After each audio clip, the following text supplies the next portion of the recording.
Bom, vou iniciar a gente começar a gravar a tela aqui. Tá certo. Aqui. Agora foi.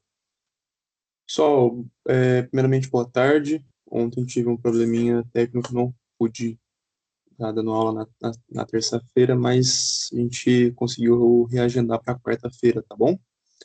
Vamos começar então. Hoje eu preparei uma aula para a gente sobre as formas de governo e os sistemas de governo também, tá certo? É uma matéria bastante importante.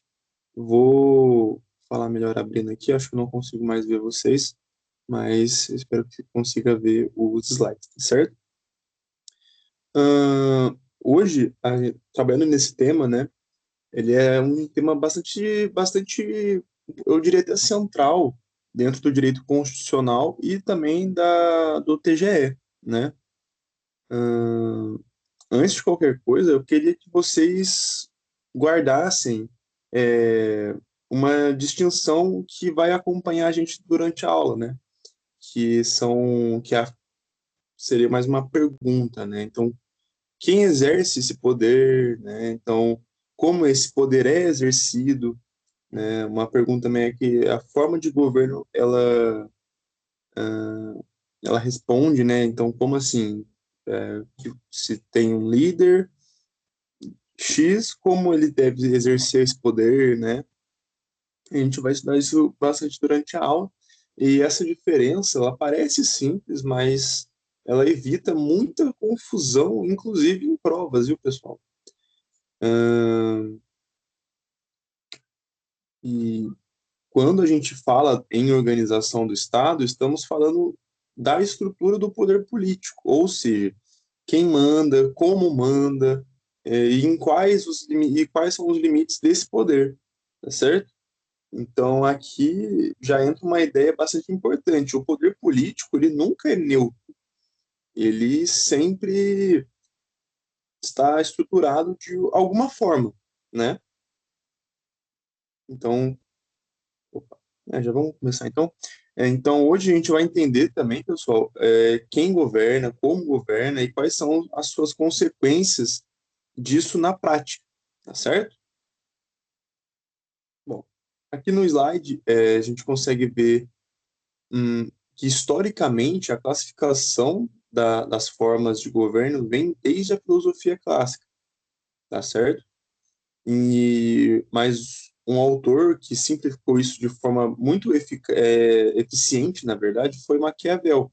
Então, Maquiavel simplificou entre repúblicas, é, depois principados, né, que seriam monarquias. Essa divisão influenciou a teoria política moderna, né?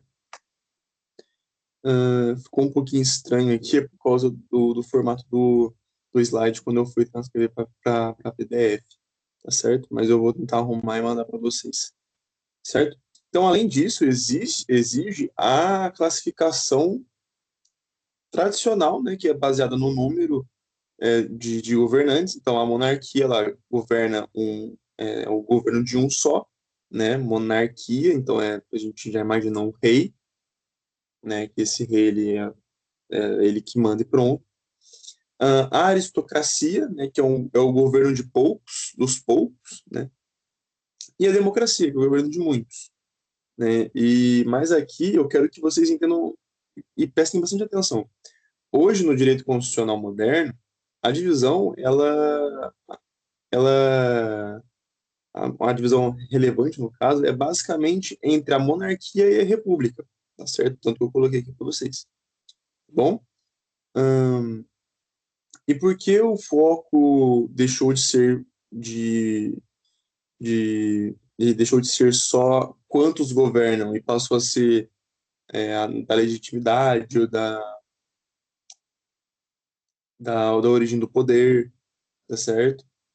Da responsabilidade pública, certo? Ou seja, não é só quem manda, manda, é porque manda e como responde por isso, tá certo? Passando aqui. Falando sobre monarquia, né?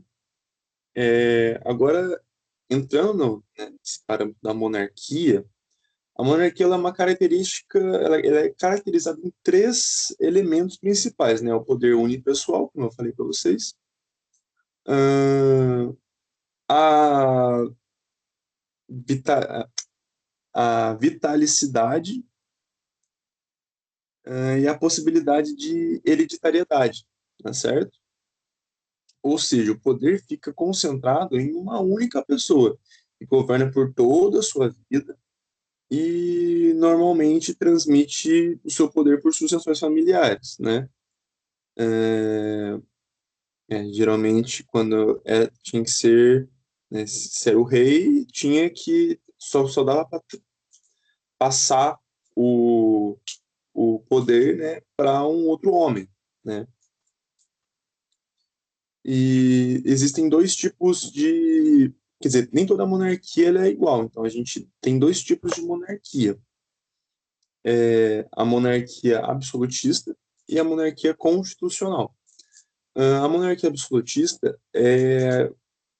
né, o rei ele concentra praticamente todo o seu poder e não há limitações reais por constituições. Um exemplo prático é o Luís XIV do estado que é o estado sou eu, né? Que ele falava assim, o estado sou eu, né? Então, se eu não me engano, era ele que dizia que no reino dele o sol nunca se põe, uma coisa assim.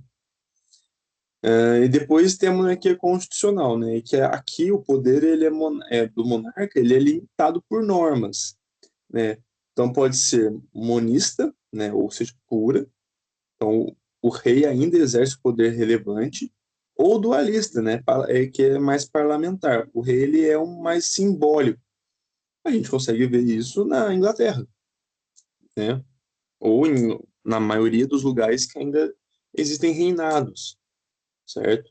É uma coisa muito mais simbólica, muito mais, eu diria, muito mais tradicional, histórica, cultural, tá certo? Que eles não abriram mão, da monarquia. Só que quem manda na Inglaterra, né, o seu representante legal, é o primeiro-ministro, né? E outro ponto importante, a forma de investidura pode variar, né? Então, pode ser hereditariedade, pode ser por eleições, né? Então, sim, existem eleições é, da monarquia constitucional, né? E também a cooptação, né? Ou seja, a monarquia não é um modelo único, ela tem variações estruturais, certo? Então, a gente pensa em monarquia, a gente já pensa logo em ah, como era a monarquia antigamente, como é a monarquia clássica, né? O rei que lidera o reino e, enfim,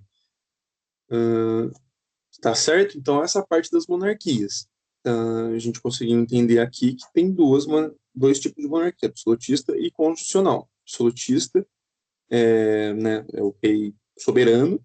A constitucional tem dois tipos de monarquia constitucional, né? A monista e a dualista, certo? Mas lembrando que na Constitucional, o rei sempre tem que seguir normas. Tá bom?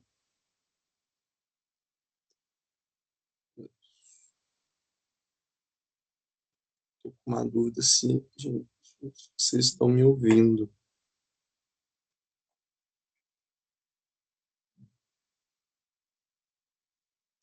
Eu acho que sim, né? Meu microfone tá ligado, acho que sim. Tá certo, vamos voltar então. Agora vamos um pouquinho mais, né, sobre a República. Né? A gente consegue pensar, quando a gente pensa em República, a gente pensa no Brasil, né? A República, ela surge como uma ruptura com a lógica monárquica, né? Então, aqui o ponto central é o poder pertence ao povo e isso traz algumas características fundamentais, né? Que é o mandato temporário, a responsabilidade política, a alternância do poder e as eleições periódicas, tá certo? Então, quem governa na República governa por certo tempo, né? E tem que respeitar normas e tudo mais. Ele governa por certo tempo E a república, ela tem essa diferença da monarquia, que ela tem, sim, as eleições, né? A gente viu na outra que a monarquia tem um tipo de eleições, mas convenhamos que não é muito comum da gente ver, né? Ou seja, ninguém governa para sempre aqui na República. Ah, agora, trazendo um pouquinho para o Brasil, como está no material aqui, em 1993, havendo um plebiscito que confirmou a República, né, e o presidencialismo, isso é muito cobrado, né? Então, a gente tem que lembrar disso, né? E dentro da República temos duas formas principais de organização: o presidencialismo e o parlamentarismo, tá certo? O presidencialismo é o chefe de Estado que governa, quer dizer, é o chefe do governo, o presidente, né? E o parlamentarismo é o chefe de Estado, isso é diferente do chefe do governo, né? E essa distinção é essencial, tá bom? Então vamos guardar isso, tá? Presidencialismo é o chefe do Estado, né? Igual a chefe do governo. Agora, o parlamentarismo, o chefe do Estado, não é o chefe do governo, certo? Então é bastante importante a gente lembrar disso, tá bom? Tá certo. Partindo agora para os sistemas de governo, agora para a gente entrar na segunda parte da aula, os sistemas de governo, enquanto a forma do governo define como quem governa, né? Então ela define quem governa, o sistema define como o poder circula entre o executivo e o legislativo. Dando uma aula rápida aqui para vocês de constitucionalismo, que é quem não viu ainda, né? Eu acredito que no primeiro ano vocês não tenham visto ainda, mas a gente vai estudar aqui no nosso governo, né, no governo brasileiro, nós temos três tipos de poder: o executivo, o legislativo e o judiciário, tá certo? Os três poderes, eles foram criados, né, lógico, né, para ter essa divisão de poderes, mas na verdade foram criados um para observar o outro. Então, o executivo, o legislativo trabalha, o executivo olha o legislativo, né, e quem olha os dois é o judiciário, tá certo? E quando a gente for para quando a gente estudar sobre Brasília também, né, na faculdade tem uma excursão para Brasília que é muito legal. Eu indico a todo mundo de ir, né, quem puder. É muito legal. Eu tive essa chance de ir ano passado e lá em Brasília a gente entende, né, que até na arquitetura do lugar, a gente entende a tripartição dos poderes até, né, na cidade. A cidade é isso. A cidade é o governo, né? Então muita coisa que a gente percebe, assim, fala, caramba, olha isso, cara, que da hora é. Tipo, aqui fica o poder legislativo e logo em frente o poder judiciário, sabe? Muito legal, tá certo? E, e voltando um pouquinho, né? Os três modelos principais, né, de sistemas de governo é o presidencialismo, o parlamentarismo e os sistemas de assembleia, né? Então, todos eles têm algo em comum. Eles tratam da relação entre os poderes, tá certo? E isso impacta diferencialmente, desculpa, diretamente, né? Isso impacta diretamente na governabilidade. Oh, meu Deus, as palavras são difíceis. Na governabilidade, na estabilidade política, tá certo? E na eficiência do Estado, tá certo? Ou seja, não é só teoria, isso muda a prática completamente, tá certo? Então, a gente perceber que até em- nas coisas mais básicas que a gente pode ver na televisão, a gente consegue perceber esse sistema de governo sendo justamente implantado, certo? Isso que eu acho tão legal da gente estudar, essa parte de governos, né, como o Estado funciona, como os tipos de governo, os sistemas de governo, porque a gente consegue entender que isso faz parte da nossa vida, né, como sociedade. A gente, como sociedade, a gente já está meio que acostumado com isso. A gente pode não perceber muitas vezes, mas a gente já está acostumado, a gente já entendeu como que a roda gira há muito tempo, né? Nós, como brasileiros, sociedade, tudo mais. E isso é muito importante, pessoal, a gente entender como que é o sistema, né, do nosso governo, da nossa presidência, ou melhor, a nossa república, né? Porque a gente vive numa república, tá certo? Vamos passar aqui um pouquinho. E lembrando, pessoal, que eu vou liberar esse, como é que se diz? Esse material, já liberei, na verdade, né? Mas eu vou também liberar exercícios, tá bom? Porque eu acho que eu entendo que a gente estudar por material é muito legal, às vezes é muito bom, tem gente que gosta, mas eu não sou tão fã de estudar por slides, né? Eu acho meio, não sei. E eu prefiro muitas vezes a gente estudar por materiais, né? Que instigam a gente a, a, né, aprender mais. Então, o material que eu estou montando vai ser uma aula, né, escrita, se pode se dizer assim, uma aula sobre esse sistema, sobre esse tema, tá certo? E depois eu vou fazer os exercícios, né? Então, logo em seguida vão ter exercícios, né, sobre a aula, para ficar um pouquinho mais dinâmico também, tá certo? Eu poderia dar mais uma aula sobre isso, mas eu acho que melhor eu dar o material para vocês, tá certo? E qualquer coisa vocês assistem a aula, tiram suas dúvidas, né? A minha ideia é que deixa tudo mastigadinho para vocês, para ficar mais fácil também da gente entender, tá certo? Bom, vamos parar de falar um pouco. Falando do sistema de assembleia, né? Esse é um modelo menos comum hoje, tá certo? Mas ele é muito importante historicamente. O sistema de assembleia é igual a uma supremacia do legislativo, certo? Ou seja, o legislativo domina, o executivo é subordinado nessa situação, certo? Lembra que eu falei para vocês que um tá lá para observar o outro? Então, a base teórica é que né, Rousseau dizia que a ideia de soberania é uma ideia de soberania popular, né? Um exemplo clássico é a Revolução Francesa, né, que foi aberto a uma assembleia onde, né, se dizia o governo do povo, o governo de todos, né? Isso foi um dos primeiros marcos bastante famosos, né, históricos e tudo mais, que a gente consegue perceber essa reunião, né, essa assembleia de fato, né, tá certo? E qual foi o problema aqui? Foi a concentração excessiva no legislativo.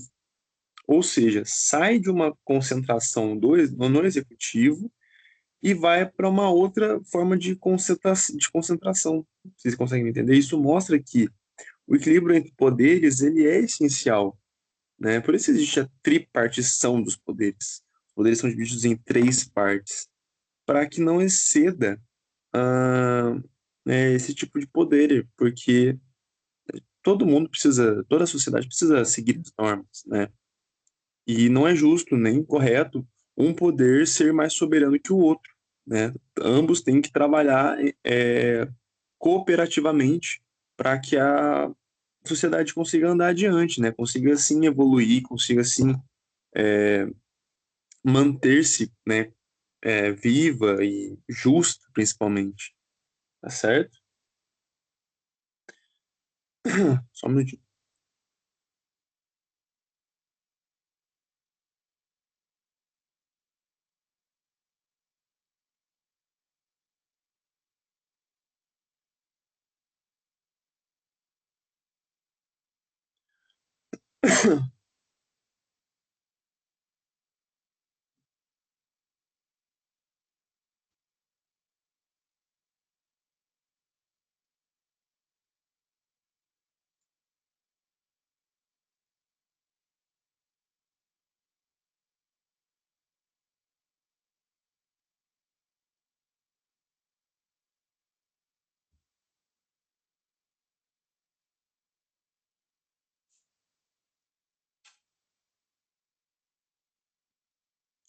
Certo, pessoal? Então vamos falar agora um pouquinho também sobre o presidencialismo, né? A separação e o equilíbrio de poderes. Bastante importante a gente perceber isso, né? Que a maioria das sociedades hoje em dia são regidas pelo presidencialismo, né? Nós conseguimos ver isso no Brasil, nos Estados Unidos, né? Coloquei o exemplo dos Estados Unidos aqui. Mas eu chuto dizer que é praticamente, sei lá, mais de 80%, com certeza, né? Mais de 80 e poucos por cento que é o, né, que abordam o sistema presidencialista, certo? Então, o presidencialismo, né, então, ele é o sistema adotado no Brasil, né? E se caracteriza pela separação rígida entre os poderes, tá certo? O presidente, né, ele exerce simultaneamente as funções do de chefe de Estado e chefe de governo. Né? Por isso que eu falei para vocês lá atrás, né, que chefe de Estado é igual chefe de governo, mas chefe de Estado não é igual chefe de governo na parte de não ser igual ao. Meu Deus, me fugiu a cabeça. Ao presidencialismo e o parlamentarismo, tá certo? Então são bastante diferentes essas formas, tá certo? E esse modelo tem origem nos Estados Unidos e ele se baseia na ideia de Mosquiec, entre a separação dos poderes. Entre as vantagens, podemos destacar a estabilidade governamental e a previsibilidade do mandato e a maior agilidade nas decisões, tá certo? Então, por outro lado, há uma desvantagem relevante, né, que hum, como a concentração de poder no executivo, né, o risco de autoritarismo e menor flexibilidade política, né? Fazendo um exemplo aqui dos Estados Unidos de novo, a gente consegue ver o que está acontecendo nos Estados Unidos, né, gente? O, a concentração, né, né, o risco, na verdade, risco nem se pode dizer isso, né? A alta concentração de autoritarismo da parte do presidente dos Estados Unidos, né, que acha que pode mandar no mundo, tudo bem. Os Estados Unidos é uma nação muito forte, mas não devemos usar esse tipo de poder, né, contra outras pessoas. E um ponto importante é que o presidencialismo, ele não é não é simples substituir um governo antes do fim do mandato, o que pode gerar crises prolongadas, né? Então, é o caso do impeachment, né? Se a gente para pensar, o, quando a Dilma sofreu o impeachment, gerou vários problemas, vários problemas, porque foi como se um presidente na verdade, né, um presidente sai no meio do regime e gera um desconforto, gera uma crise, né, gera diversos problemas, né. E a gente consegue pensar tipo num jogo de futebol, pensa que, sei lá, o goleiro machucou, entrou um goleiro pior e tipo, sabe, que acabou criando crise no time. Basicamente isso, né? Não tô falando que não façam um nexo com a situação do impeachment da ex-presidente, tá bom? Tipo de coisa é importante dizer, né? Porque senão. Tá, no parlamentarismo, a lógica é bem diferente, né? Aqui há uma interdependência entre o executivo e o legislativo. E o chefe de Estado, ele é distinto no poder. Perdão. O chefe de Estado é distinto do chefe do governo, certo? Como a gente conversou lá atrás. O chefe de governo, ele normalmente é o primeiro-ministro, certo? Ele depende do apoio do parlamento, desculpa, para se manter no cargo, certo? É o caso da Inglaterra, né? A Inglaterra é o que eu falei para vocês.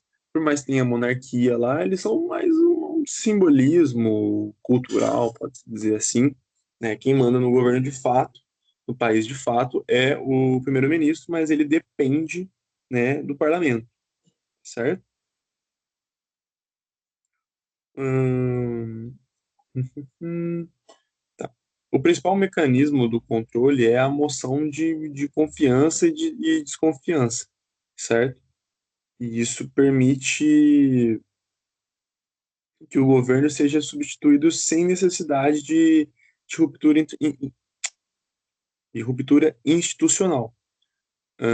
Uma vez, eu estudando na escola ainda, estudando sobre o primeiro-ministro, né, tudo mais, dá para se dizer que o primeiro-ministro ele vive na incerteza, né? Vive na incerteza de que talvez ele saia logo, sabe? Eu acho que deve ter um tempo mais assim, mas é que é como se fosse se ele nunca tivesse certeza do dia de amanhã, sabe? Ele sempre pode ser substituído, né? E isso permite que o governo, né, seja substituído sem necessidade de ruptura institucional. E entre as vantagens estão o maior controle político e flexibilidade do sistema, né? Por outro lado, pode haver uma instabilidade em contextos de fragmentação política, né? E maior lentidão na tomada de decisões, tá certo? E esse modelo tem origem na Inglaterra, né? Como eu estava falando, usando a Inglaterra como exemplo, como o marco histórico da Carta Magna, tá certo? Não, desculpa, da Magna Carta, né? Tá certo? Hum, eu acho que é bem fácil a gente distinguir, né, entre o presidencialismo e o parlamentarismo, né, são bem diferentes. Lógico que tem suas características específicas, né, mas é bem fácil a gente diferenciar isso, tá certo?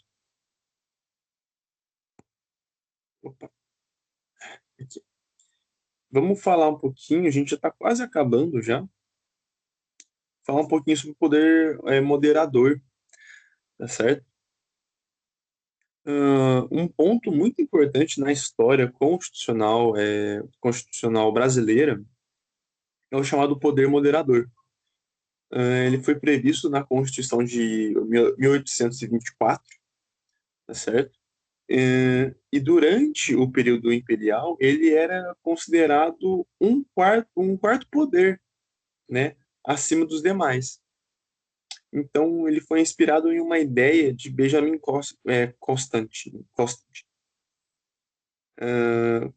não, desculpa, Benjamin desculpa. E o poder moderador, ele era exercido exclusivamente pelo imperador, tá certo?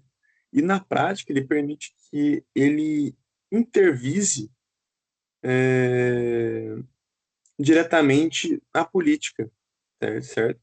Então, dissolvendo o parlamento e nomeando uns senadores e ministros, tá certo? Ou seja, embora fosse apresentado como um poder de equilíbrio, ele representava uma forte concentração de poder nas mãos do imperador, entende? E isso demonstra que no Brasil, né, já teve modelos institucionais bastante diferentes, né, que no atual, que é o presidencialismo, certo? Essa forma de governo, né, o poder moderador, ela era, ela nunca foi bem vista, né? Nunca foi bem vista porque, querendo ou não, é uma forma de monarquia um pouquinho mais, como é que eu posso dizer? É um pouco diferente, né? Porque aqui a gente está falando de um imperador, mas a gente consegue perceber que também era muito, muito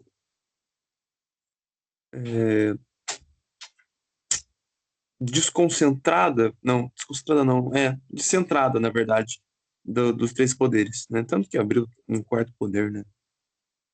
Certo? Vamos fazer uma conclusão aqui, né? A gente já está acabando nossa aula. Ahn, então, para concluir, pessoal, retomando a ideia central da nossa aula, né? A forma de governo define quem governa, né? Essas formas de governo, sistemas de governo, eles definem quem governa e o sistema de governo ele define como governa, tá certo? Então, forma é quem, né? Forma de governo é quem governa e sistemas de governo é como isso governa, tá? No caso brasileiro, adotamos a república como uma forma de governo e o presidencialismo como uma forma de sistema, tá certo? Para a gente deixar bem claro. Essa, essas escolhas não são neutras, elas impactam diretamente a estabilidade política e eficiência administrativa e a própria democracia também, né? E se vocês compreenderem, desculpa, essa estrutura lógica, conseguem não apenas entender o conteúdo, né, da nossa aula, mas também aplicar isso nas provas, né, e também na prática jurídica. E eu diria até mais na prática social, né, pra gente, porque essa aula é muito importante para a gente entender nós como sociedade, para nós nos conhecermos melhor, melhor dizer, certo? Então é bastante importante a gente pensar dessa forma, tá certo, pessoal? Ahn, a nossa estrutura do Brasil ela é muito rica, né? Então a gente sempre pode dar o exemplo, exemplos, né, de Brasil, porque o Brasil já teve diversos tipos de formas e sistemas de governos, tá certo? E não só de governos, mas também de constituições, de leis, de muita coisa, certo? E entender isso, entender essa ciência do Estado, né? Isso é importante para entendermos nós como cidadãos, né? Como povo, certo? Então é muito importante a gente perceber dessa forma, tá certo? Pessoal, não tenho mais o que dar para vocês, tá certo? Aula que vem eu inicio a, a aula 6, tá certo? Vou disponibilizar um material legalzinho para a gente conseguir entender melhor a matéria de forma um pouquinho mais mastigada e didática, tá certo? E depois alguns exercícios. Estou pensando em até a gente introduzir a aula que vem com esses exercícios para, né, concentrar mais, para a gente captar mais essa aula, tá bom? Mas no mais tardar é isso mesmo, certo? Eu agradeço muito a atenção de todo mundo e fico à disposição para qualquer dúvida, qualquer coisa que a gente tenha, né, a discutir, tá certo? Pessoal, muito obrigado, até a semana que vem, tá certo? Semana que vem no horário certo, tá bom? Tchau, tchau, muito obrigado.